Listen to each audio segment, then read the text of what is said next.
Okay, let's dive into this. We've all felt it, haven't we? Oh, absolutely. You get that shiny new phone, it's incredibly fast, like apps just pop open, scrolling super smooth, everything just works. Effortless, yeah. And then maybe a year passes, maybe two, and it's like suddenly you're tapping the screen, waiting, Yeah. wondering if, it's turned into a paperweight overnight. Uh-huh. That feeling, that gut sense that your phone is definitely getting slower every year. Yeah. It is not just you imagining things, it's real. And it's, frankly, pretty annoying. It really is. But the big question is, why?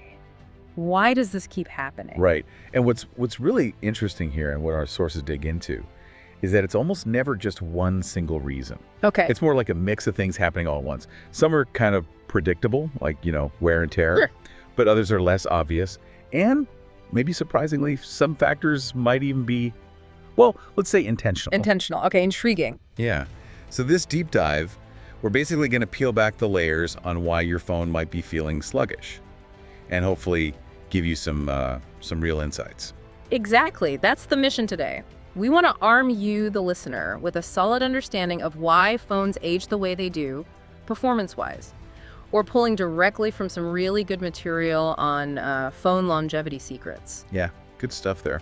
And we're hoping to uncover some maybe surprising truths about these devices we rely on constantly and what it all means for, your day-to-day tech experience. So where should we start? Maybe with the apps themselves. Yeah, that seems like a good place.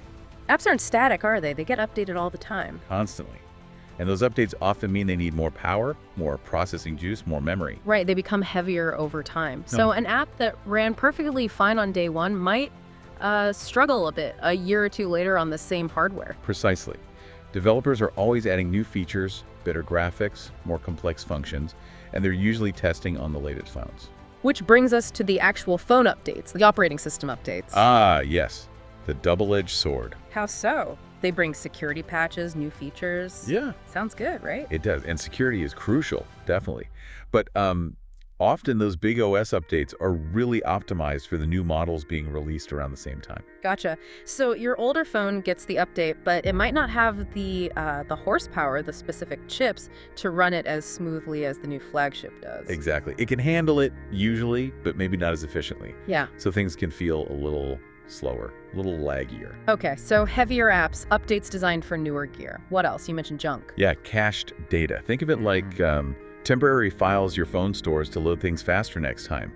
Websites you visit, apps you use. Like browser history, but for everything. Sort of, yeah. It's meant to speed things up, ironically. But over time, this cache can get huge. And full of old, maybe irrelevant stuff. Exactly. Or even corrupted files sometimes. And all that data takes up space, and the phone sometimes has to sift through it, which can, slow things down eventually if you don't clear it out. Makes sense. So clearing your cache regularly is probably a good idea. Generally, yeah. Maybe once a month or so, depending on your usage, it can help. Okay. What about the battery? We hear a lot about batteries degrading. Huge factor. Lithium-ion batteries, which are in virtually all smartphones, degrade over time. It's just physics. They hold less charge, right? They hold less charge, yes, but it's more than that. As they degrade, their ability to deliver peak power also decreases. Okay. And why does that matter for speed? Because the phone's processor needs bursts of power for demanding tasks. If the battery can't reliably deliver that peak power, the phone might suddenly shut down to protect its components. Ah, I've had that happen on an old phone. Right, so to prevent that, manufacturers implemented something called throttling. Throttling, that sounds familiar and not good. Well, it's controversial. Essentially, the phone's software detects the weakened battery and deliberately slows down the processor. So it runs slower on purpose. To keep it running at all, is the argument. To prevent those unexpected shutdowns. But the side effect is, well, your phone feels slower. Wow. Okay, so battery health isn't just about how long it lasts between charges. Not at all. Yeah. It directly impacts peak performance, especially on older devices. Anything else draining resources? Oh, yeah. Background processes, apps and system services running even when you're not actively using them. Checking for notifications, syncing data. Location services, maybe? Location services, email fetching, social media updates, tons of stuff. And each one uses a little bit of RAM, a little bit of CPU power. And that adds up. It absolutely adds up, especially if you have a lot of apps installed. Sure. It leaves less available RAM for the app you're actually trying to use, which can make switching apps feel sluggish or make apps reload when you go back to them. Okay, so we've got heavy apps, demanding updates, cluttered caches, aging batteries causing throttling, and RAM being eaten up in the background. That's quite a list. It is, and it explains a lot of the slowdown people experience. Yeah. But then there's that other layer we mentioned. The intentional part, planned obsolescence. Exactly. This is where it gets a bit more debated, but the sources definitely touch on it. The idea that some design choices or even software decisions like throttling might be subtly or not so subtly pushing you towards buying a new device sooner than you strictly need to. So beyond just making throttling necessary because of battery physics, maybe the way it's implemented or the lack of transparency around it. Could be seen that way by some, yes. Okay. Or perhaps designing phones that are very difficult or expensive to repair, like replacing that battery. Right, if getting a new battery costs almost as much as a budget phone. You're more likely to just upgrade the whole phone, aren't you? Yeah, probably. It creates that incentive. So, yeah, putting it all together, it's quite a complex picture. Definitely.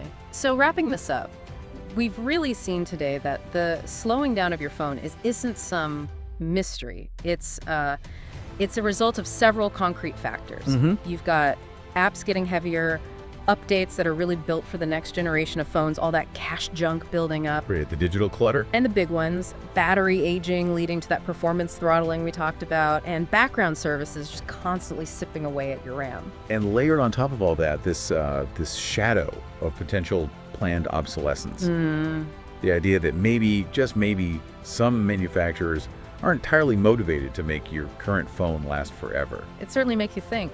It really does. Connecting this to the bigger picture, it prompts you to be a bit more critical about consumer tech, doesn't it? Yeah. About the whole cycle of buying, using, and discarding these devices. It's not just about your phone slowing down. It's about how this entire industry operates, how products are designed, and what that encourages in us as consumers. Absolutely. Which leads to a final thought for you, listening right now. If you now understand these reasons, including planned obsolescence, and you start using some of these tips we touched on, like actually uninstalling apps you never use. Freeing up that space and stopping background processes. Yeah, and making a point to clear your cache maybe monthly, not charging to 100% overnight all the time to help the battery. Small habits.